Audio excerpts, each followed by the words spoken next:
नमस्कार फ्रेंड, जय जगन्नाथ। देखो मु बहुत इजी रे गोटे लटकन तैयारी करुची। 4 इंच रे कपड़ा टी को काटी देजी।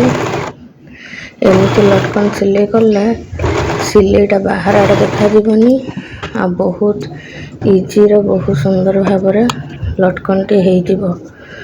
ताको एमती ते साइज करदेबे कोणटा को एटा को नहीं कि देखो एमती सिलाई करदेबे सीधा केते सुंदर भाव रे बहुत सहज रे बहुत शीघ्र गोटे लटकन हो गला। एपरी आम आगु लटकन तैयारी करूँ किंतु से सिलाई देखा जाए एथिरे सब सिलाई भितर रहिबो। लटकन टी गोटे केते सुंदर फूल करके देखागला। मो वीडियो देखुथिले मो चैनल को सब्सक्राइब कर देबे और वीडियो टी भल लागिले लाइक कर देबे।